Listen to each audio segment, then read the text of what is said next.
Halo, selamat pagi anak-anak. Selamat bertemu lagi dengan Ibu Dian. Kita belajar matematika khusus untuk kelas 10 kali ini ya. Mohon maaf karena artisnya nggak nampak. Yang penting materinya aja supaya lebih jelas ya. Artisnya menghilang dulu ya. Kita belajar lanjut tentang bilangan real. Kemarin kita sudah pertemuan pertama kita bahas tentang bentuk pangkat. Yang kedua yaitu bentuk akar, yang ketiga kita masuk pada logaritma. Ya, logaritma itu sebetulnya boleh dibilang sama dengan bentuk pangkat ya, tapi bentuk pangkat yang tak sebenarnya dipakai istilah logaritma. Adapun sifat-sifat logaritma yang akan Ibu perkenalkan ke kalian, mungkin dulu waktu di SLTP ya kalian sudah mendapatkan sedikit penjelasan tentang logaritma, atau mungkin dalam bentuk mata pelajaran tambahan mungkin ya, materi tambahan untuk yang logaritmanya. Nah, pada saat ini Ibu akan perkenalkan yaitu sifat-sifat logaritma sebagai berikut. Yang pertama, kalau A log B ditulisnya seperti ini ya, A log B sama dengan C. Bentuk logaritma A log B sama dengan C ini bisa kita rubah menjadi bentuk pangkat menjadi B sama dengan A pangkat C. Di mana A itu disebut sebagai bilangan pokok logaritma. Sedangkan B itu disebut sebagai bilangan yang dicari nilai logaritmanya.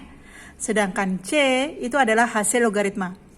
Ibu ulang, jadi kalau ada bentuk A log B sama dengan C, itu bisa dirubah menjadi bentuk pangkat, menjadi B sama dengan A pangkat C. Contoh, misalkan ada 2 log 16 sama dengan 4. Kenapa? Karena 16 itu sama dengan 2 pangkat 4. Tuh, seperti itu. Ya, jadi dari sifat logaritma yang pertama, bahwasanya bentuk logaritma itu bisa kita rubah menjadi bentuk pangkat sebagai berikut. Nih, contohnya seperti itu.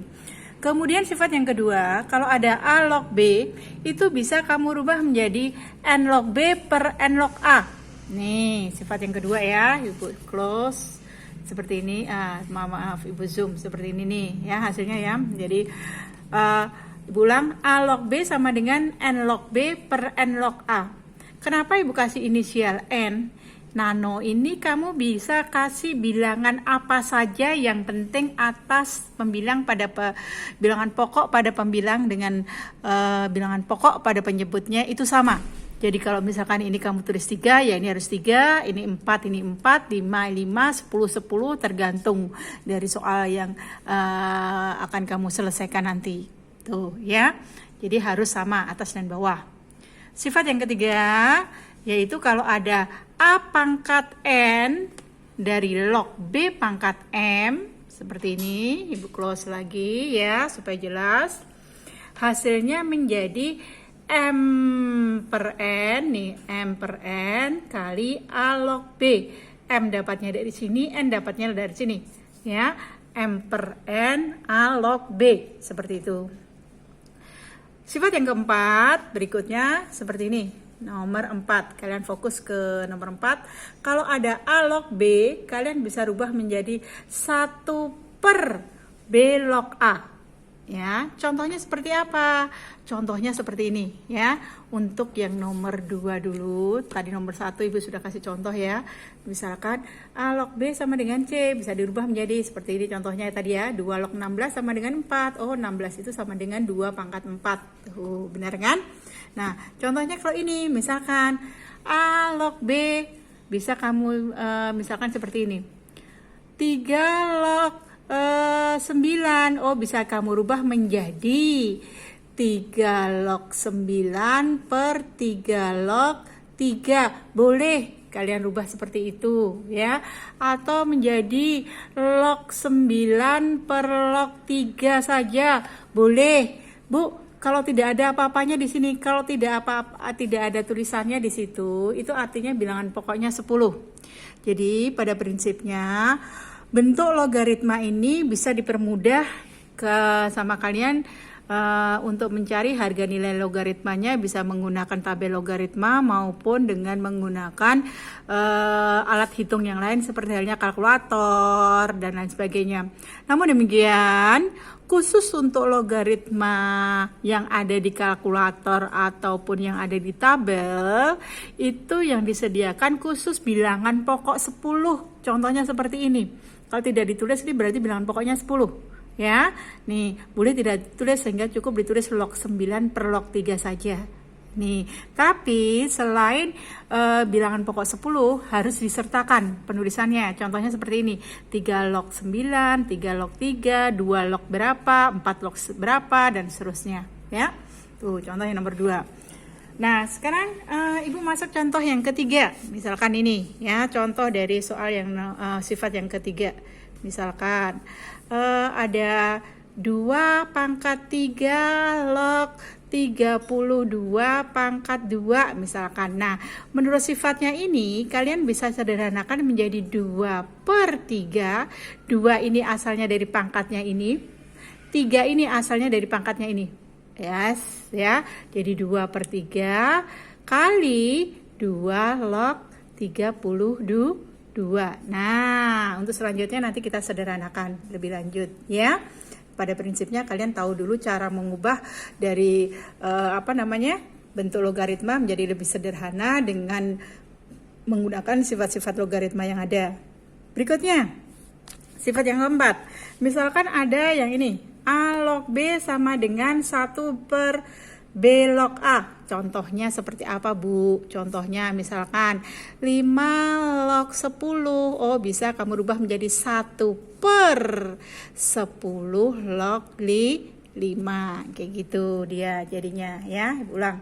Contohnya misalkan ada 5 log 10. Ini bisa kita rubah menjadi 1 per 10 log 5. Bentuknya bisa kita rubah seperti itu, ya.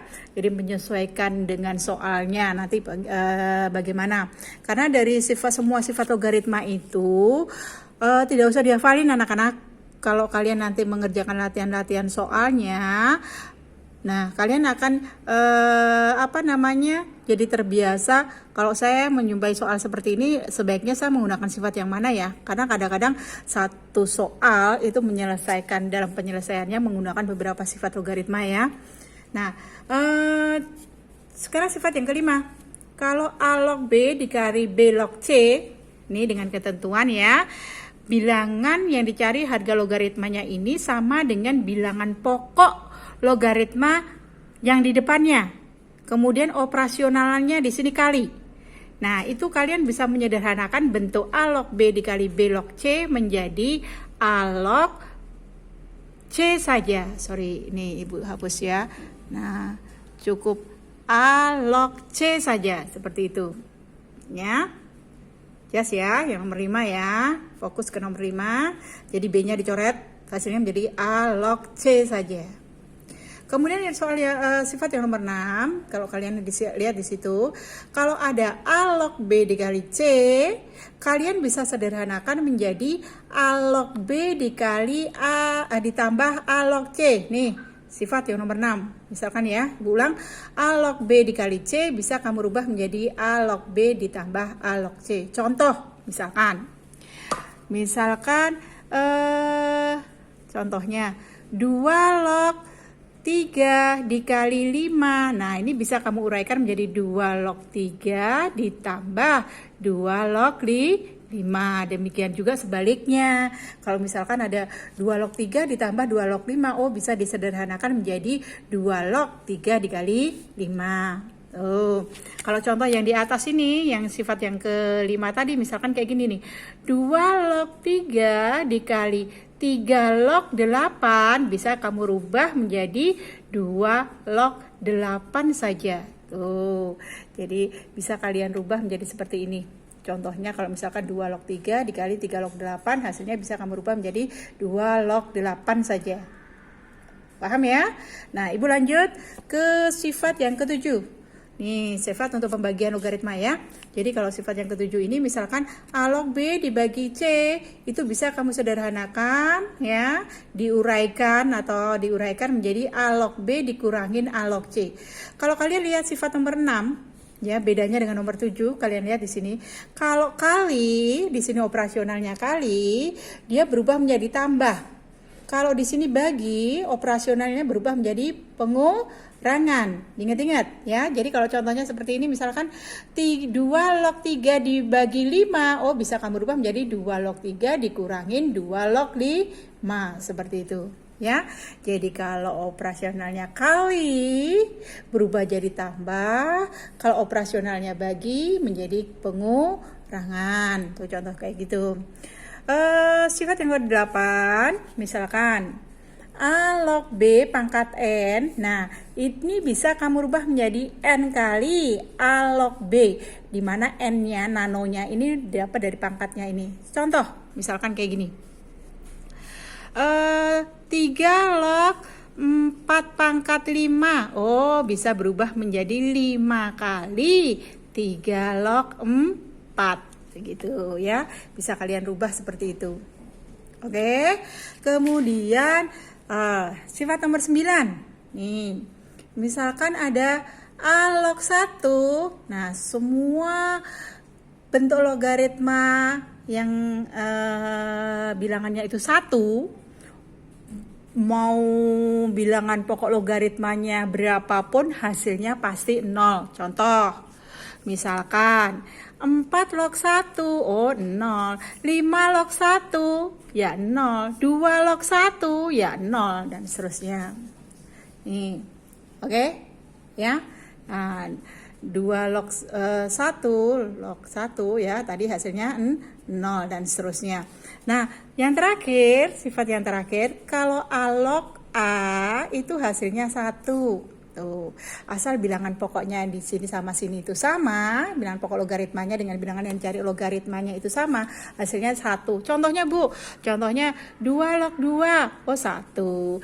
3 log 3, 1. 5 log 5, 1. Log 10, nah berapa? 1 dan seterusnya. Kenapa? Karena di sini kalau tidak ditulis berarti bilangan pokoknya 10. Oke anak-anak, penjelasan Ibu tentang logaritma sampai di sini saja. Mungkin nanti akan lebih jauh, kalian akan lebih paham langsung kepada latihannya. Jadi kalau nanti kita sudah masuk pada latihannya, Ibu rasa kalian akan lebih mudah memahami. Kalau cuma lihat sifatnya gini biasanya aduh pusing amat sih, apaan sih ini dan lain sebagainya ya. Tapi nanti kalau kalian sudah masuk pada latihannya, kalian akan jelas apa itu logaritma, bagaimana sifat-sifat yang Ibu berikan kalian tadi, sifat pertama, kedua, ketiga ya. Kemudian sifat yang keempat, sifat yang kelima, sifat keenam, ketujuh, kedelapan, kesembilan, dan terakhir sifat yang ke-10. Nah, untuk itu Ibu hanya akan memberikan 10 sifat ini saja, karena sifat-sifat selanjutnya hanya merupakan sifat-sifat turunan dari logaritma, sifat logaritma yang utama ini aja ya. Anak-anak, cukup sampai di sini penjelasan Ibu harap penjelasan tentang logaritma ini bisa kalian pahami. Kalau kurang paham, kalian bisa mempelajari lebih lanjut lagi video pembelajaran Ibu ini, diulang-ulang, dipelajari ya. Kemudian kita nanti masuk pada latihan soalnya. Oke anak-anak, pembelajaran yang pertemuan yang ketiga kali ini Ibu akhiri sampai di sini saja. Sekali lagi selamat mencoba latihannya. Jangan lupa tetap pada koridor, jaga kesehatan selalu ya, makan asupan yang benar. Salam sehat, namo buddhaya.